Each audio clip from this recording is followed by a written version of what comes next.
Yeah, first of all, let's give big applause to the HelSec organizers for having this event. It's a very important job that you're doing for the community, so big cheers for them.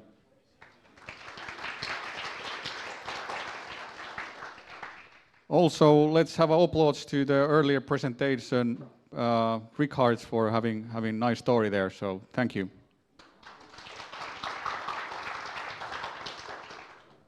And thank you for having us here.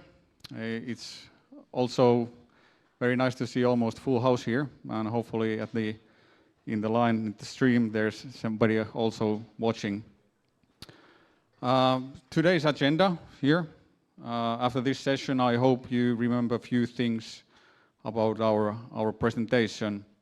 So what are the different types of OT environments, and what are the most common challenges there? I also hope that it's pretty clear to you that what are the fundamental differences between IT and OT, and why are those people coming from just different angle, and why we need to focus OT networks and the development side of security and networks there. My colleague Jan will also go through some real-life examples from the field and recent cases from the world. We are also planning actually having a demo, but then we realized that we have only 45 minutes. Now we almost would have an hour or so, but we killed the laboratory environment. We have a pre-recorded demo also, but that's probably not a good way to go today. But no worries, actually we have promised that we can organize OT workshop for you guys if you're interested, if there's enough people that want to participate for a OT related workshop, so we can have it later this year, so that's an option. And so finally we will summarize the talks and hopefully have some time for questions. So my name is Jukka Springare. I was born and raised in a small town called Nokia, just next to Tampere, where I studied my basic IT studies in vocational school. Also I went to have a computer science studies in university. And I was always very interested of cybersecurity, but there was no or very little mentioning of cyber during my studies. So I made my vocational studies thesis of viruses and worms in 2004. 2011, I made my bachelor thesis of mobile security. 2014, I was hired by Santa Monica Networks, and from there my career with cybersecurity field really began. After that, I went to distributor, Exclusive Networks, where I was responsible for Fortinet business here in Finland and Baltics, and also did a go-to-market with the next generation OT sensor solution called Nozomi Networks. After that, I made a short visit at the cybersecurity company called Checkpoint, and now I'm a partner in a startup called Reformo Networks. I'm a retired American football player. I still love being involved with the game, so I'm a home game commentator for Helsinki Wolverines. I also love playing golf, frisbee golf, Dota 2, Rainbow Six Siege, other video games, but it's more sexier probably to say I do esports. And today's topic, so OT, why am I standing here? So I have a privilege of having hundreds of OT-related meetings with Finnish customers from critical infrastructure, healthcare, manufacturing companies, and other production-related businesses. So I have pretty good understanding what are the challenges that the customers are facing in these OT environments. And I believe now it's really time to start reforming those OT networks and security.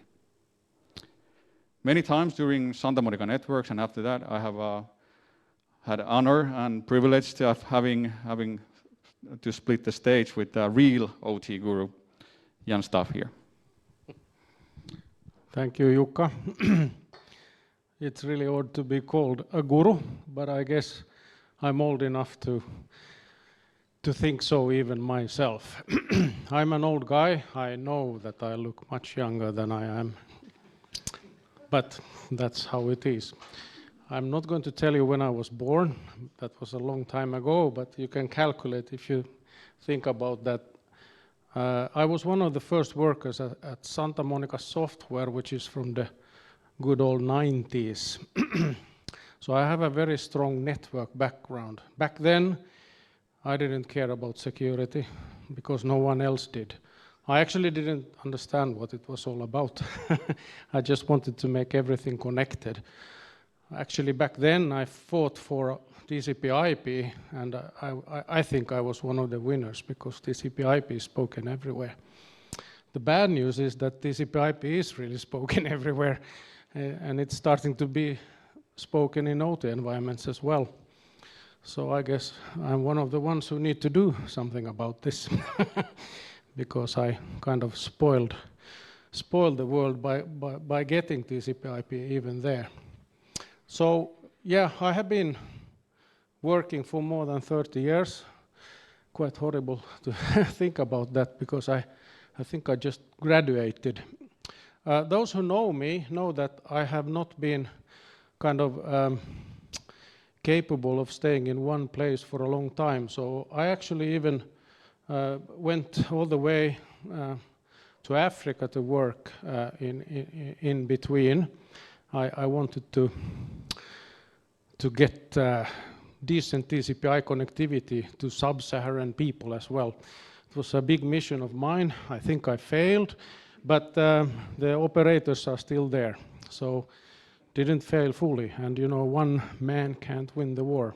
But I'm really proud of having been there, and yeah, Nokia threw me out in 2011. There were too many of us engineers back then working for them, especially guys like me, Swedish-speaking engineers. So I was sacked when I worked in the Middle East. Came back to Finland, and guess what? I started to work for Santa Monica Networks. There is where I met Jukka, and I really don't regret it because Santa Monica Networks then kind of allowed me to go fully into security. You can imagine how much about security I was thinking of when I lived in Africa, because I felt very insecure when I was there. And that I did indeed, and so did my wife. But we came back to Secure Finland, and ever since then I have been working with security. Immediately I got really I really wanted to concentrate in OT security. Back then it was called something else, I guess, industrial or whatever, but that's what I do, and that's what I like to do. I don't think I'm a guru in there, but I'm certainly one of the first ones who have been doing it. So if you are a guru just because you do it a lot, then you can call me a guru. On my free time, it's really fancy to say that I'm sailing, but I'm a Finn, so that means I sail a couple of days a year, and the rest of the year I clean the bloody boat. But that's my hobby, okay? And that's what I do. And the rest of the time, if there is any, I'm a family man. But I think it's time to get into the topic. So Jukka, I'll go here to the side. Thank you.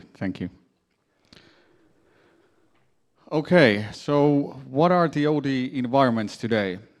Today's environments are very diverse, but for a moment let's simplify and forget the IT office networks, that where all the people and the laptops and such are.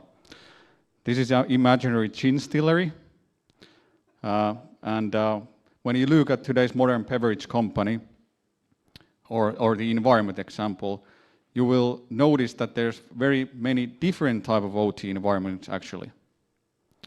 Like the HVAC and building automation, so in general what makes the water running, what makes the air to be cooled, it may open the physical doors and make the lights work. So there is a lot of devices that are counting on the network devices actually nowadays. Example, ventilation, access control have become quite critical for these environments and the factories to able function smoothly and of course securely. All the factories need basic utilities like water and electricity to run, and most of these utilities are coming from bigger companies called, example, Caruna or Vantaa Energia or Helen here in the metro area. But actually more and more companies themselves are producing energy or drilling their own water or pushing the waste heat back to the grid. So there's a lot of different type of logics, automation servers, and other type of very special things for these critical infrastructure environments. And more these devices are operated, of course, over the IP networks. Then the logistics centers. If the network in the logistics center nowadays are down, basically nothing comes in or goes out from the factory. So there's a lot of IT-related things like Wi-Fi nowadays, but also sensors, autonomous things, cameras, IoT, and such. Either way, if they're wireless or wired, but the logistics center tend to be much more automated than before. So for that reason, it's getting more and more critical part of the factories and the core business itself. Everything okay there? Yeah, it's balanced already. Okay. So also, if you look at the SCADA and ICS networks, there's a lot of HMIs, human-machine interfaces that connects to the PLCs, programmable logic controllers, or RTUs, remote terminal units, CNC machines, other type of production servers and things. Most of these environments are purpose-built. So there's embedded devices. They might need exact Linux version or legacy Microsoft server.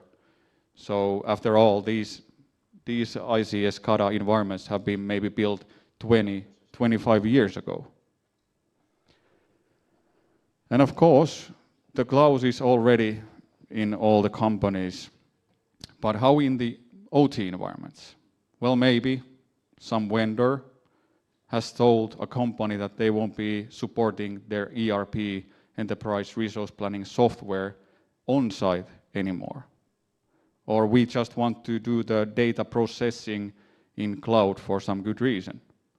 And also if you look at the software developers or actual data center hosting companies, those environments are actually OT environments.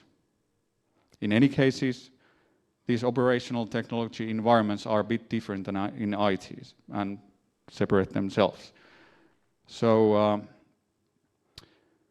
it's always good to understand that these operation technology environments are somehow related to their company's core businesses. So these environments are the money-making environments. Okay? This is a very busy slide. Nothing to see here, but it's just a very good picture here in left side about critical infrastructure related standards and processes from Pasi Ahonen's book. These standards and processes purpose is to provide safe use of industrial automation systems, but also how we're making the planning, implementation, and the control or management of these environments. So it's a good thing to demand actually these things from service providers or vendors or device making companies.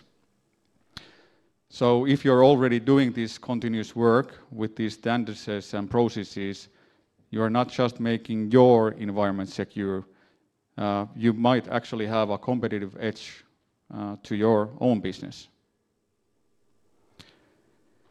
Here's some picture of frameworks and directives. So if you have already implemented those ISO or IEC standards and processes to your environment, you are actually quite far away with the with these frameworks and directives security-wise. If you're just making things like water, electricity, so there's regulation and laws binding you, and these might be mandatory to implement to your environment. But if you're just distilling gin or vodka or making good beer, yeah, they're not probably mandatory for you, but still, it's good to understand these frameworks and understand what they could offer to you as well. So how are the device manufacturers and vendors implementing these standards and processes into their production? And why do we need all those directives or frameworks? Here's a nice data. Where are the most vulnerable devices and why? There's medical devices, there's basic IoT, IT things, printers, such. And the OT devices are dominating in the vulnerability breakdown. Here is a more specific breakdown. There's Schneider, Honeywell, ABB, just name it. This is just to show you that the problems lies deeper. Every single OT vendor has problems and struggling with these vulnerabilities. So we need to do better here. This is one of the reasons why the governments and authorities are implementing those frameworks or directives into use. So there's a at least few things we need to do here. So we need to demand or make better code for these devices, OT devices. And also we need to implement the better technical capabilities to these environments. So then, the current landscape from customer perspective.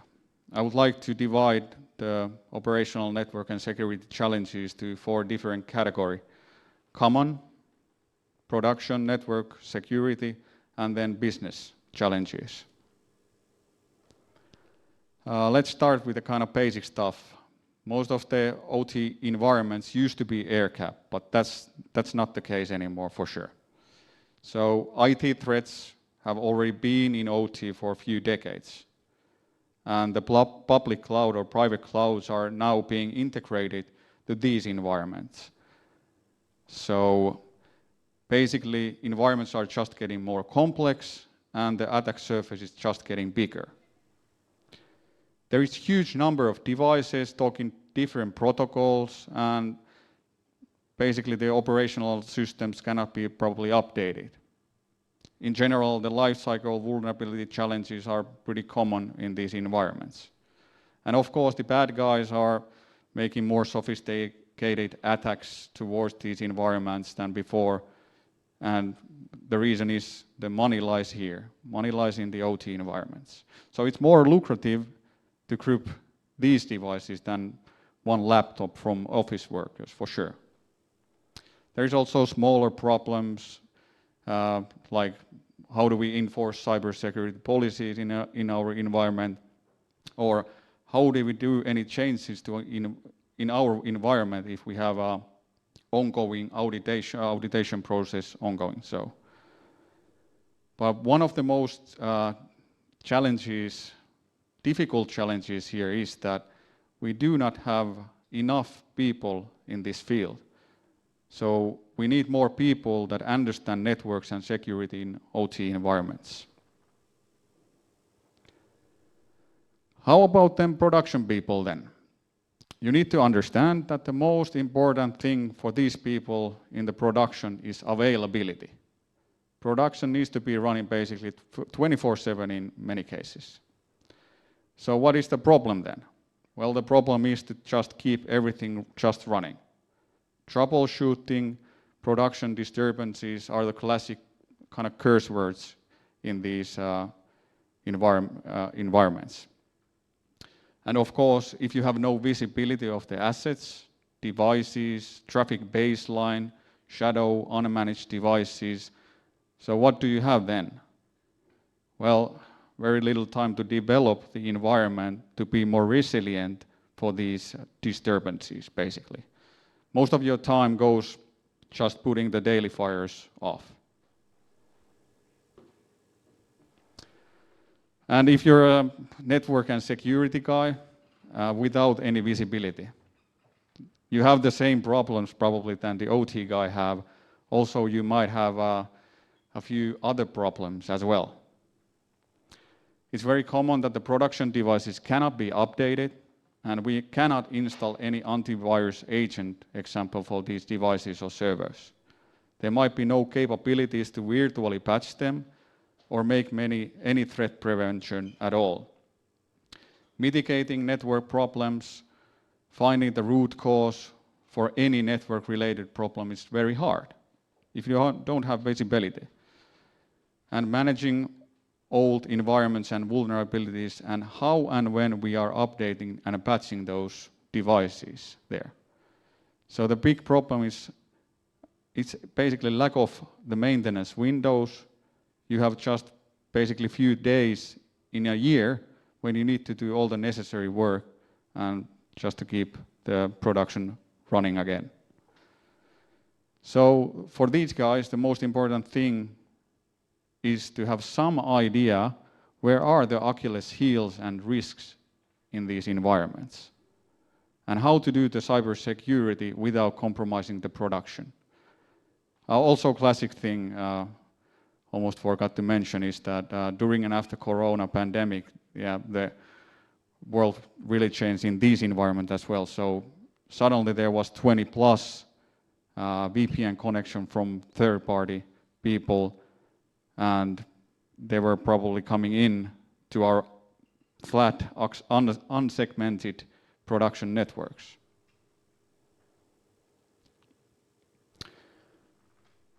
As mentioned before, the OT environments are always very critical part of your core business. Business people, they don't probably know if they're compliant or not. How do they calculate the network and security investments? How we can, or the companies can make more money with less spending? Could being certified be actually a competitive thing for our business? But just to summarize these 4 different category problems and challenges, we need to have these 4 different groups talking more and more to each other and about their problems. We have all the technical solution or processes to tackle these challenges in the market. So we can help solving these problems for sure. That's not the problem. But as I said, we still need much more people to this specific field of cybersecurity and people who can talk IT, OT, and business.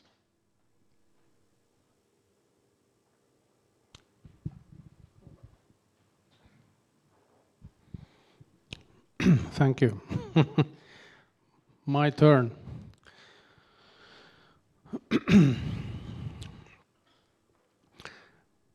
So some of the stuff I'm going to say is a little bit kind of repeating what Jukka already said, but we did it on purpose.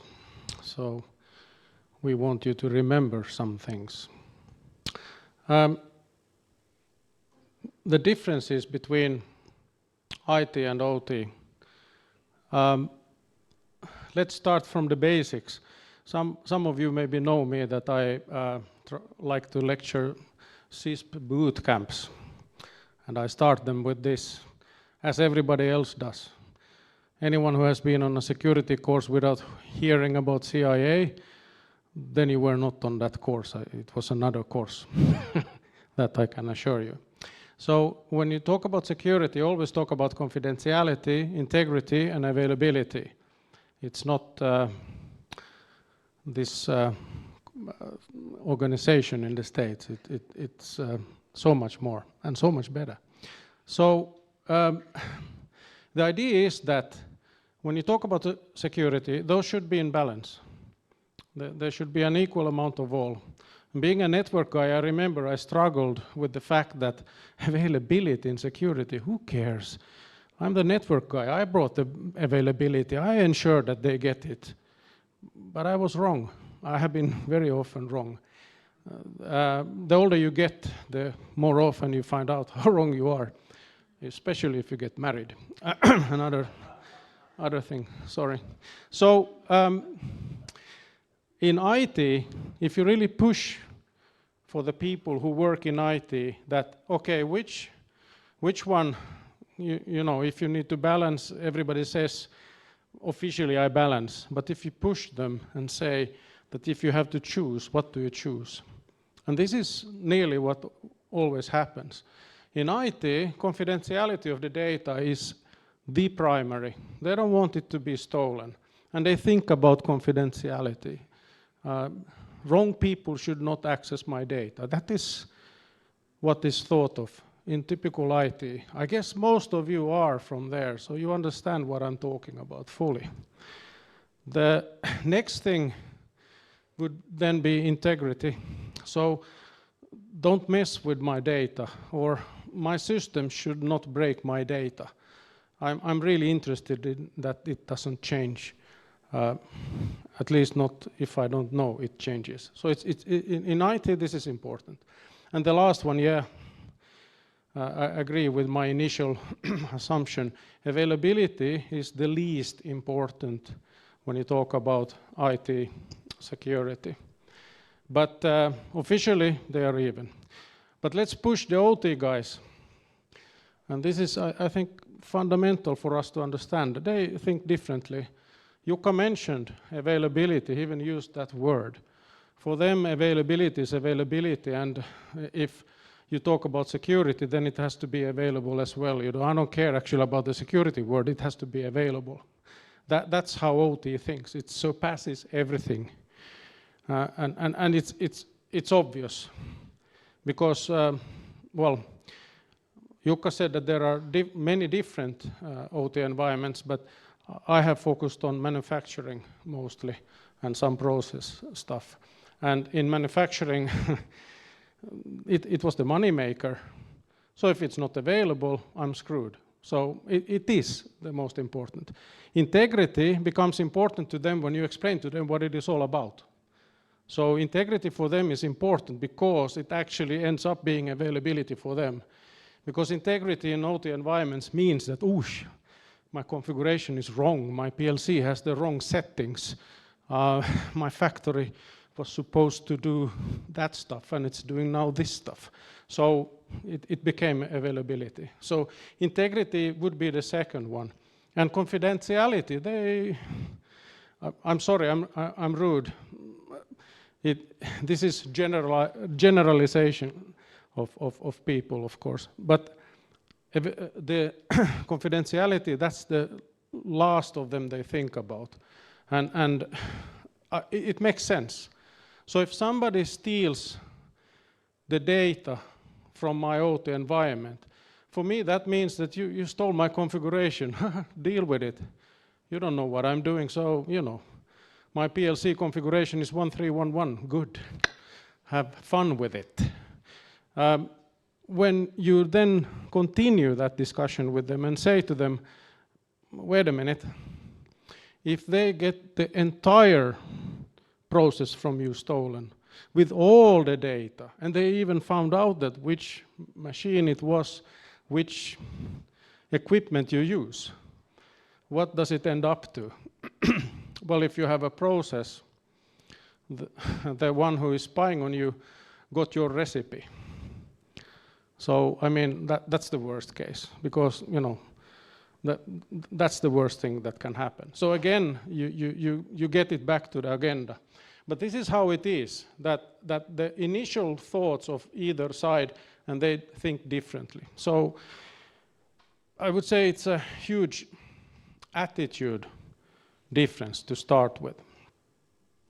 Now I'm going to those differences which all our beloved vendors are talking about, and many of you in the audience have maybe seen too many times, sorry to repeat. But I was mentioning TCP/IP.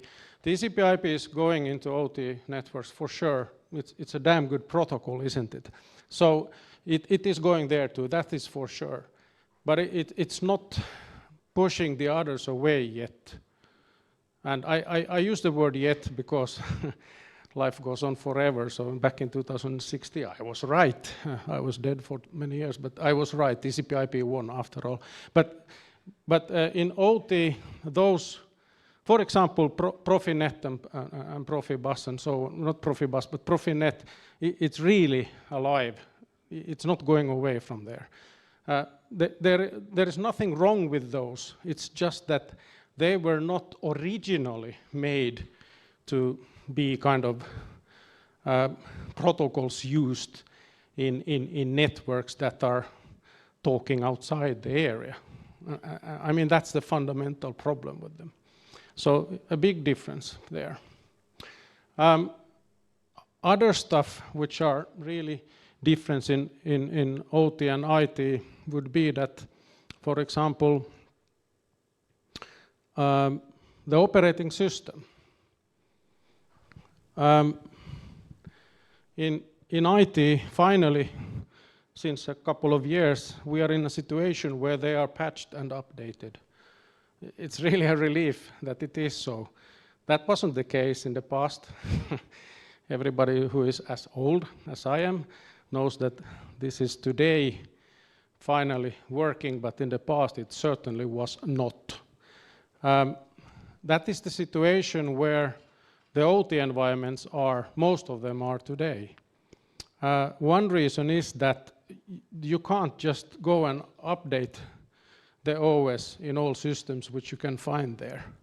So the IT department is not given, they are not given loose. The doors are not open to the factory and say, if you find Windows, update it, come on. It's not happening, if you didn't know. They are not welcome there because they are breaking things when they do that. So there are fundamental reasons for it, good reasons for it. This is just a fact. Another fundamental and important thing to understand is that IT environments, due to partly security, because security has to develop, they are actually updated even totally. So these machines, these PCs, most of us use our PC for 3-4 years, and then we get a new one. That absolutely would be an outstanding, amazing thought in a factory environment, because we are building stuff, we want to produce stuff. You know, those big companies, they are there because they want to make money. So if I go and say that, hey, I would like to modernize your factory every 3 years, they would be bankrupt. So it's not going to happen, it's not going to work like that. So that's another fundamental change. Here, another thing, systems today are built with security in mind. Today. In the past, they were not. We learned it the hard way. In OT environments, a lot of good stuff has happened. Not me, good stuff. There are really good developments. I've heard about, if somebody remembers these wonderful wordings like next generation firewall, I've heard about next generation PLC. And it's all about a PLC that actually can be updated. Absolutely fantastic. I'm happy, but that's, you know, they are not going to be changed very fast. Then let's go to kind of other fundamental stuff like processes. We are in IT much more mature, and it's unfair towards the OT to say so, but that's how it is. We are more mature because we have to. Otherwise, we would be kind of totally screwed. Our systems wouldn't work. In OT, we had this wonderful cocoon. There were not so many connections into this. So that's the major reason why we also have this huge difference in awareness. It was really nice to hear again about the fact that I can protect my machine, and the Apple is actually well, I use Apple, so I was happy to hear that it's maybe a little bit more secure from a ransomware point of view, maybe. I didn't understand fully that thing, but I have to say that's I was really happy until he said, and then there is this social engineering. So this idiot here, he will kind of, the hacker will circumvent all protections in Apple because I'm the one who is using it. So that's the worst and biggest thing when we talk about the difference in IT and OT. In IT, we finally have even products, even systems that kind of teach us, kick us to do a better job, including security, from the moment we wake up to the moment when we go home. And we should continue to do it in the evening because some of us take the work with us. But yeah, in OT, cyber awareness is much lower because they are ensuring that damn product is going out from this factory and 5,000 things have to go out today, 5,000 tomorrow, Friday, 4,500 because we have a half day or whatever. But it is important, it has to go on. And that's the difference in awareness.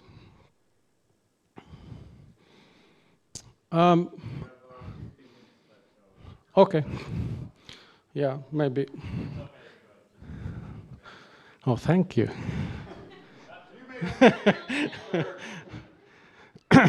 The first mistake today.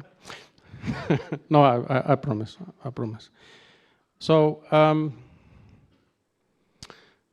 we actually intended to go all the way to a demonstration, which we will not have because we already yesterday found out that we have 45 minutes and not 1 hour. So we had to kick that away. But this material is all about, going into there. First of all, I will talk about, I would say, a favorite thing. This is not my invention. This is a really smart OT security people who have been listening to. And I was the good pupil, so I listened. And this is what is said, When you talk about attacks against OT environments, I would say that there can be a lot of them, but those who really make sense, those who really make a difference. Let's start with the one up there. It's making news worldwide nowadays. Typically it's ransomware or DDoS, but in OT environments, ransomware is damn effective because they're all Windows machines and it's great to have something down and the production will go down or something that is affecting the production went down and yeah, the factory is down, the process is down, the train is not moving. So this is so lucrative for the hackers. And they are visible. They are seldom, those attacks are seldom going all the way. And when I say all the way, it means that it's not wiping them away. There are wiper softwares as well, but I mean, even them, they are not wiping that factory away. It's seldom happening. I know it's dangerous to say it's not doing it 100% because nothing is 100%, but still, typically they don't die. They don't get bankrupt. The money-making machine is momentarily down. And that's bad news, but it's not end of the company. Spying, that's something we don't see in the news. It's not happening a lot. But this is something, this is why I really want to work. This is what I really want to kind of make the change in my work. Because this is something, when we start discussions with any customer, this is something neglected, so to say. Who would spy on me, especially us Finns? I'm making the greatest phone in the world. I'm sure nobody is going to kind of want to steal that data. It's so typical here, and this is what I mean. If you go into the OT environment, it's not a small back door, it's kind of a humongous door opening the full secrecy of your production. Why steal your plans when you can steal your production? I'm not going to finger point to any Eastern country now, but still, I mean, why look at a boring plan? Why steal that? No, let's steal the whole production. Can it be done? Yes. So what's the end cause there? The end cause is that this small company over here, I guess this phone suddenly costs so much less somewhere, and I don't know why. And it really looks like mine. So this is my kind of bad news here. If this one is very successful by the attacker, you're bankrupt. So therefore, you should do something about it. But both cases are bad. Both cases are sad. Some examples. I'm going faster now, Jukka, sorry. So just some examples, I put them here, and purposely I made it really tweaky because none of them are actually hacks directly to the OT environment. Sad, but these are indirect attacks actually, because for example, the very famous Colonial pipeline from 2 years back, that was against, I would say, some kind of billing system or a subsystem to a billing system, and basically they shut down the OT network because they weren't able to see how much to bill from their customers. Bloop, so let's close it. Very embarrassing. At the same time, Linestar was hit by the same problem, same situation, but you didn't see it in the news because Colonial Pipeline made it first. So really sad news. Last year in Denmark, some trains or many trains stopped going because a subcontractor's system, which they used to see if the rails or tracks are clear, the attack was really successful because the smart drivers, they didn't want to go. They didn't have a green light, so they stopped the train, and so did most of them. Extremely sad that a ransomware can do that, even though it's not directly, for example, attacking the train. So, you know, use your imagination if you're an attacker, not giving hints.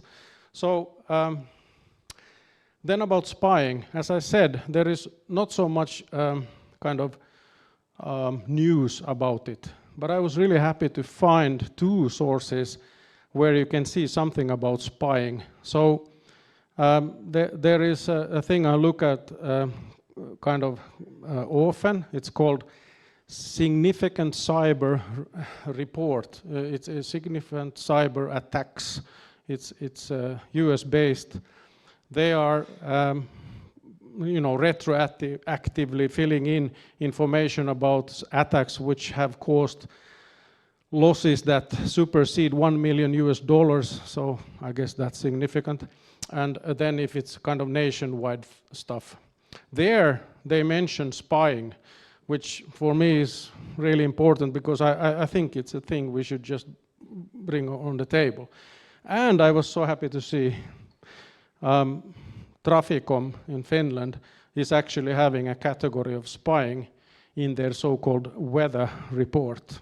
And yeah, this is a good weather report because it's better than the weather report from this summer. I tried to sail many times, but I did not, did I? It was raining instead. So why is it worth to protect OT environments from cyber attacks? I think you can see this when you have it. I made a very simple pictures actually about it. So first of all, as Jukka said, the OT environment is typically the money-making machine. So if you mess with the OT environment, you mess with the business directly, not even indirectly. Usually directly you break it. So that's That's something to think of. The isolation, Jukka also mentioned this before, doesn't exist anymore. There is no isolation between in OT environments. OT environments are wide open, even on purpose in most cases. I'm not talking about the defense or the new nuclear plant in Finland, for example. I'm really not talking about them. They have done a damn good work, but nearly all rest are wider open. And I mean, if these facts, these two humongous facts, doesn't kind of make you think that this is something we should really do, then this last one, the NIS 2.0, I think it's end of next year. It's coming it's becoming active, so to say. It's very much like GDPR. You get a fee if you don't comply, if you don't do things the right way. And we have actually chosen the kind of operations that should be here. So that is a big stick for anyone who thinks that let's do something else. Then another favorite topic, which is very much into OT, disaster recovery plan. I'm not going to lecture about that this time. This is not the CISP bootcamp. But just fast, what is a disaster recovery plan? A disaster recovery plan is a plan which is for the ultimate bad. It's made to prevent you from becoming bankrupt. Don't get it wrong, which you very easily do. You are actually making a plan to recover from a disaster. And a disaster is something unlike. It's very unlikely to happen. So that plan doesn't have to be perfect. Did all Finnish engineers hear this? It's really hard for us to think otherwise. So the disaster recovery plan has to be a plan to get this OT environment to work so that we will survive. It doesn't mean I have a full factory and do the 1,000 items a day as nothing had happened. We shouldn't put that much effort in that plan. So I'm not asking for that much money this time. So it's an important plan. Why? Well, this plan, whatever attack happens to us, means that we can continue. We will not get bankrupt. The organization will not disappear. That's why this plan is important. And in OT, this plan should really be in place because it was the money-making machine. Many have disaster recovery plans for the IT data center. Good. But if you have some manufacturing or process or anything running, add into that plan the OT environment. And lastly, a disaster recovery plan, which is just a piece of paper or even worse, a file that is locked during the ransomware campaign. Never heard of it at the customers when I have been there. Actually, I've heard the saddest story was that the plan was also locked. So it was kind of hard to follow the plan because we can't see it. So that's another funny detail about this disaster recovery plan. But still, a disaster recovery plan is not just a plan. You should rehearse it, you should train it. Then it's actually a plan. Especially in OT, it makes sense. Then I think I'm finally getting to some kind of end, or closer to the end, is some examples of findings. These are really simple. None of these is found at any of your employers, so I purposely did not choose Finnish customers. I chose customers from abroad. Hope nobody from Germany, Sweden, or Poland is here. So these are examples from there. The first one is physical. So all these are on purpose combinations. So one thing is not that bad, but when you combine, it's bad. And the first combination is really silly. I was able to see that if somebody who is in this manufacturing area, if he or she has a green overall, it means maintenance. You know what maintenance means. It's the best overall you can have. Green overall, you can go anywhere, everywhere, nobody asks. Perfect, I'll put the green overall on. And then you combine it with this stupid human error, and I'm not blaming smokers here, but many smokers tend to make their life easier. So, you know, I'm going for a smoke very often in the day. Why should I always lock and unlock that bloody door? Let's leave it open. So when you combine it with that, this is really bad news, because anyone with the green overall goes in and, you know, can spend there the entire day and have fun. And if that's a hacker, it's bad news. So combination is really bad.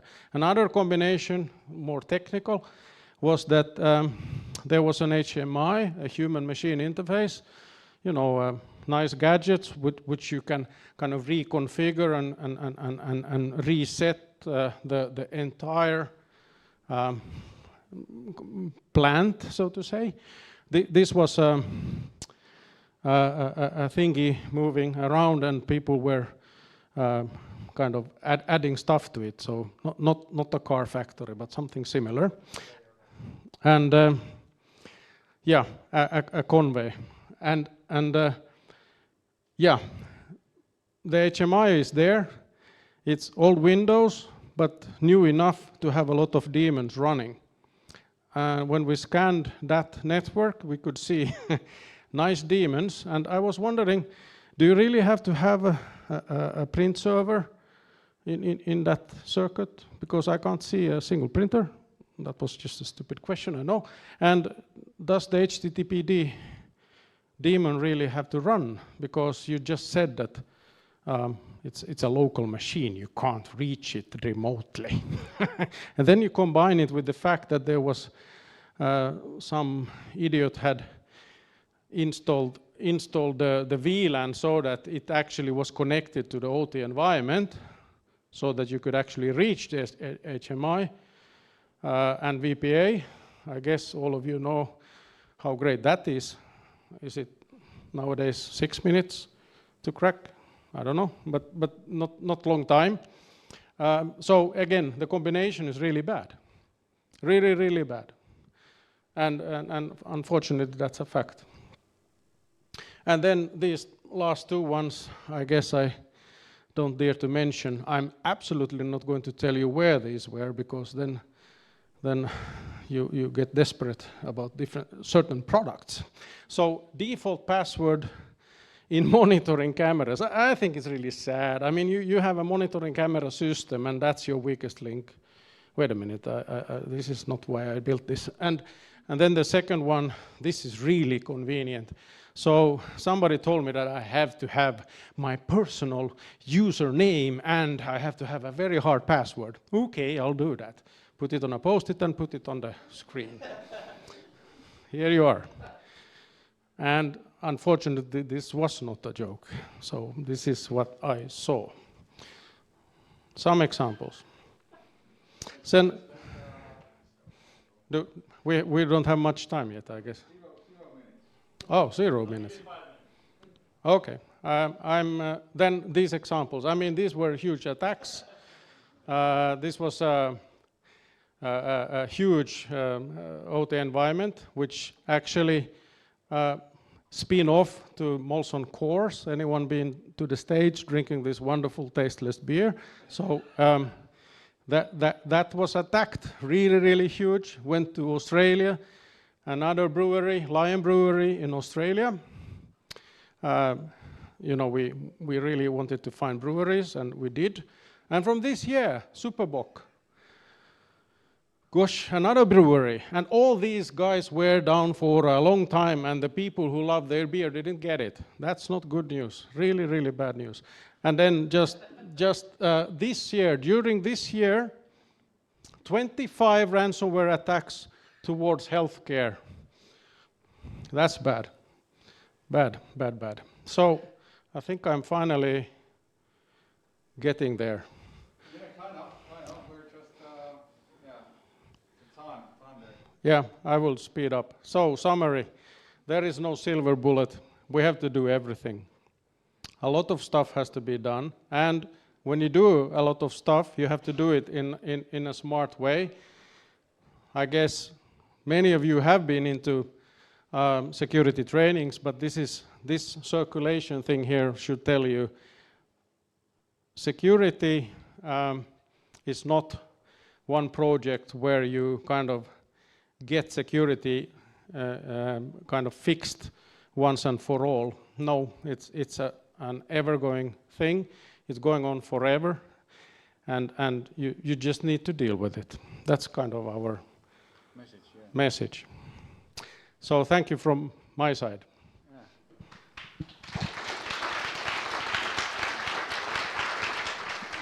This was our presentation, and a few more information, of course, come to talk with us and ask a simple question from me and a little bit harder from Jan. But any questions or time for questions? Before answering a question, could you please repeat it so we can get it? What did I just say? From me, simple questions, and from Jan. When someone asks a question, repeat it. Sorry. I'm from Nokia, so I'm a little bit slow. From Häme, people from there. And I'm too fast, so it even. Okay, so questions, yeah. Yeah, go ahead. Let's say somebody at the audience, or maybe a group of people took down Cloudflare. What would the first step be with respect to a disaster recovery program, like you were discussing? Yeah, that's for him. What would the first step be in terms of the disaster response to that? So, I mean, Cloudflare for me tells me it's in the cloud. It's a service from there. Cloudflare is very, I mean, it's already visible when you look at OT environments. Some of the bloody endpoints are actually using Cloudflare services. So, your question was that if anything would happen to Cloudflare when we are in an OT environment, kind of making some kind of audits, that what would be our first step? Well, that's a hard question, but I try to make it as short as I can. But I mean, I want to emphasize that you're right. Don't think that the cloud is not there when you are in OT environments. Unfortunately, it is. So if something like that would happen, we would really have to identify, if we could, all endpoints which are actually the worst case directly attached to this environment, so that they could actually have kind of maybe malware or malfunction. And then the next kind of step would be to see if there are indirect ones. Hopefully there are only indirect ones, but in OT in some environments direct ones exist, but I didn't say that. I hope I was able to answer. You refined my question and you answered what I would like to ask. Yeah, and I like to talk. Somebody else than the registered. Mikko. So Jan, what has been the biggest surprise for you when dealing with OT security? Yeah, I love that question. Yeah, what has been for myself the biggest surprise when dealing with OT? And I would go back to that bloody Cloudflare thing. So I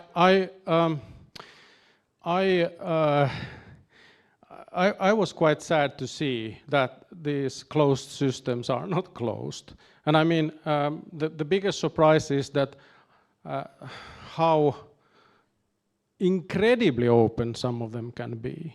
I mean, the idea is that only indirect connections should exist. And the biggest surprise is that I have seen, I think, secure environments having extremely direct connections to services in the internet. And it is surprising, I mean, and sad. One question I have is that any tips on how to get in contact with the right people in companies with OT if you happen to find something like I once found the full control panel for some sort of water treatment plant along Shodan. So, but there was hardly any information. So how do you know get the warning to them without having to change the chlorine in the water? Yeah, I really like this question. So the question was that how to find in any organization the kind of, let's say, OT department or the people in charge of something that really looked like OT, which you were able to find, help thanks to Shodan or something like this. I will first tell you how I did it. Yeah.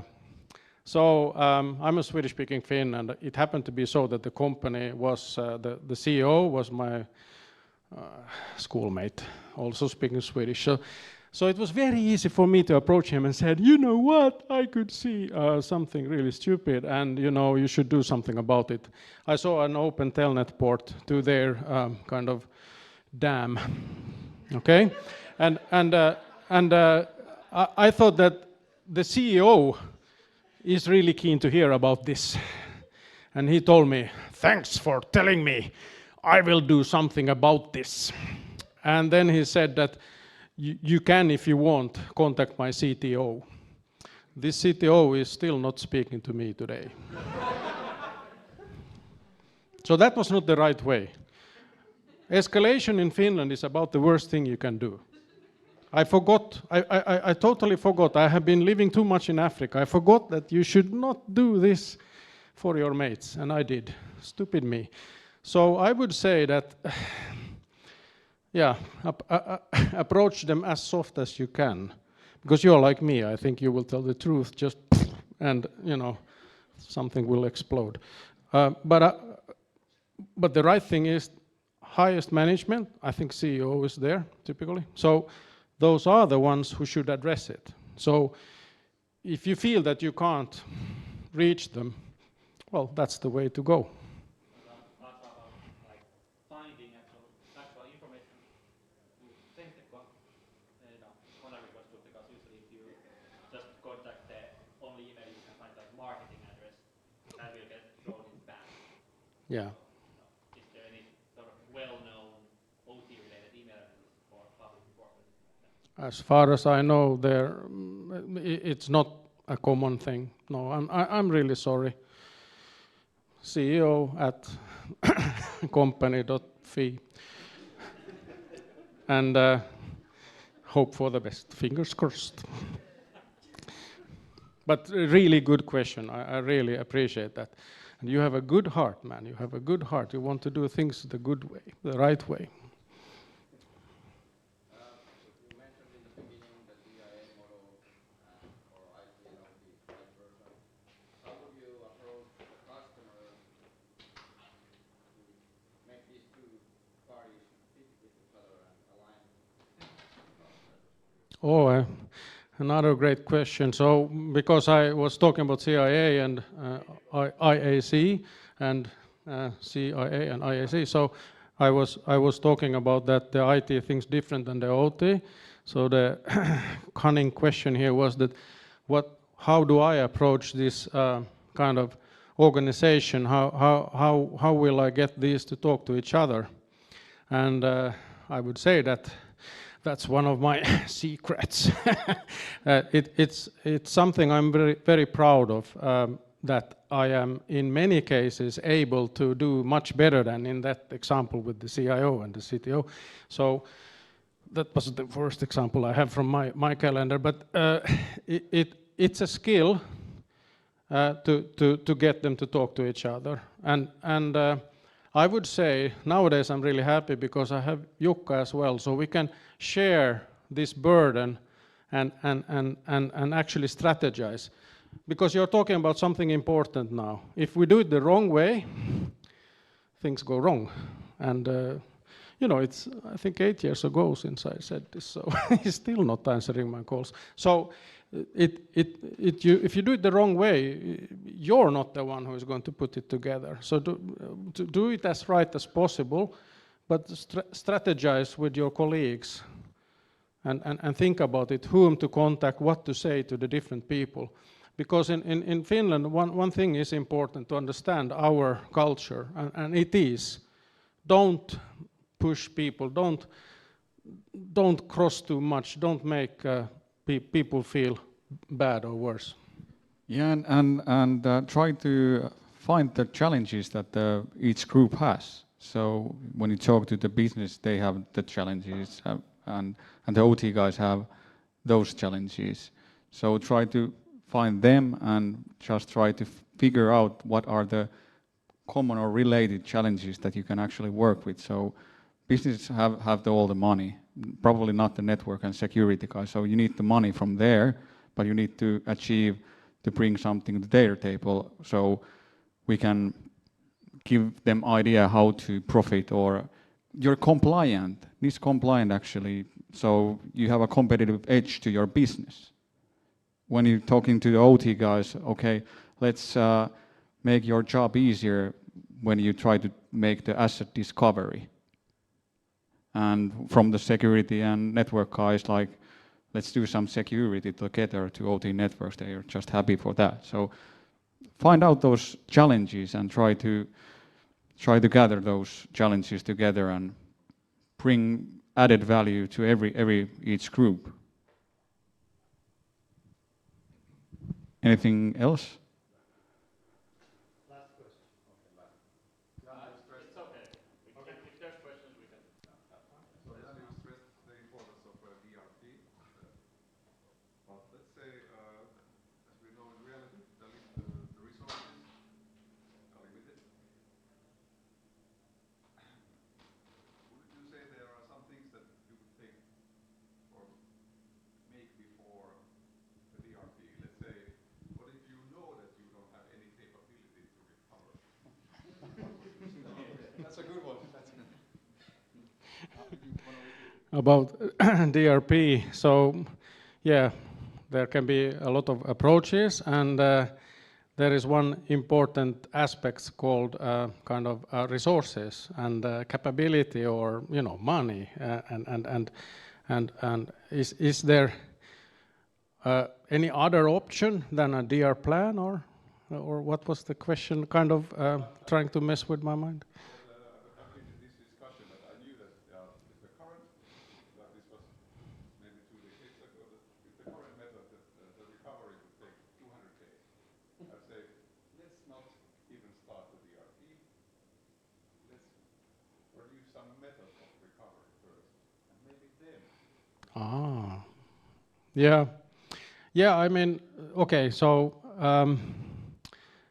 yeah. So it's more about the time spent to recover, so to say, and that if one is aware of that something will take a certain time and it's a long time, then instead of trying to do anything from scratch, you try to enhance what you have, for example. Yeah, I like that. And I mean, yeah, just to emphasize, I think you're making the right direction here, because when I have been doing the disaster recovery plans as a outside consultant, trying to help someone to do the plan better, or even actually do it from scratch,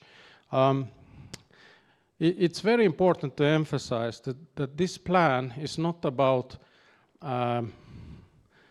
fully recovering everything.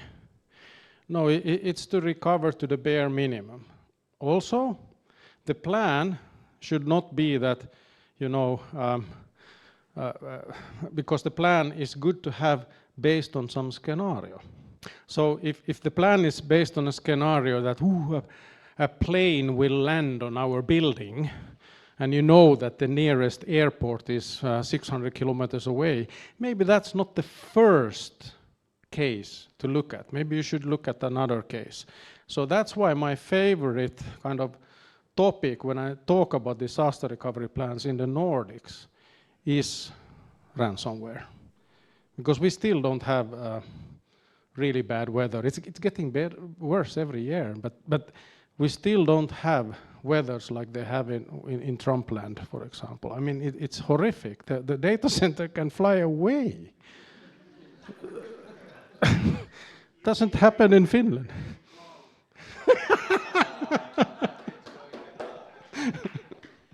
Thank you.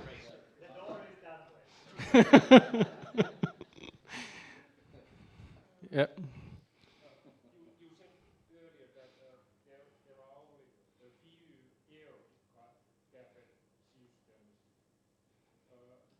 but for those air-gapped systems, have you found air-gapped viruses there? So I'm really honored about that question because you think I'm really experienced. So I mean the question was that there are really air-gapped systems, and I mentioned that they exist.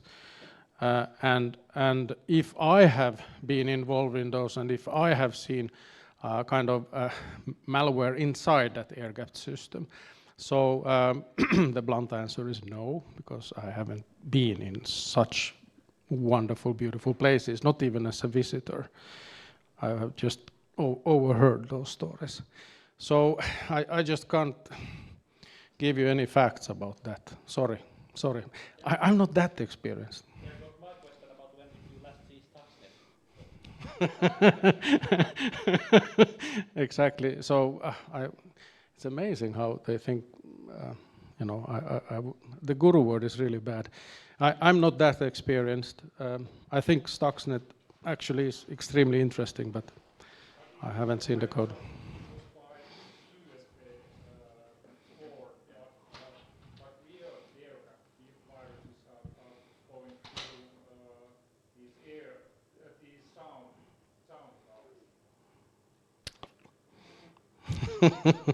clouds. Not there, just lecturing about those in theory. Yeah. Any more questions? Mikko knows me. I really like to talk. So yep. We've had a showdown for a while now. Last majority of IT guys know about it. Are they doing searches for their own companies, and is it affecting the OT scheme? So you mentioned Shodan. How active is Shodan still today? How much kind of activities are going through Shodan, or how much, for example, we would try to benefit from Shodan? What?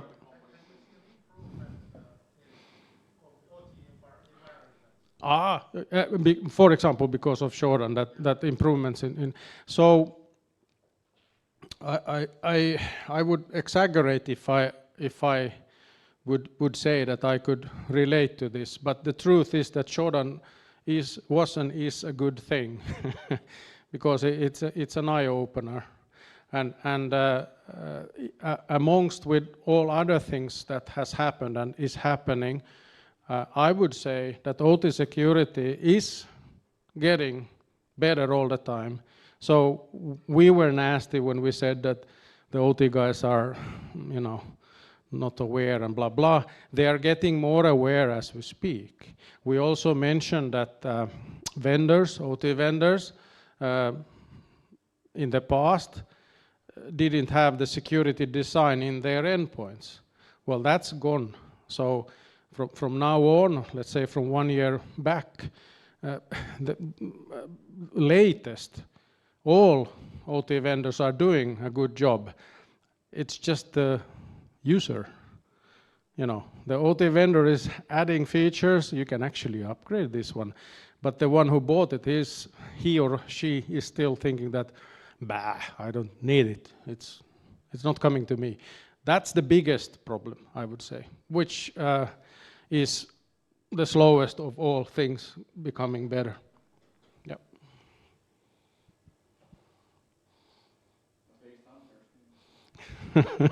Yeah.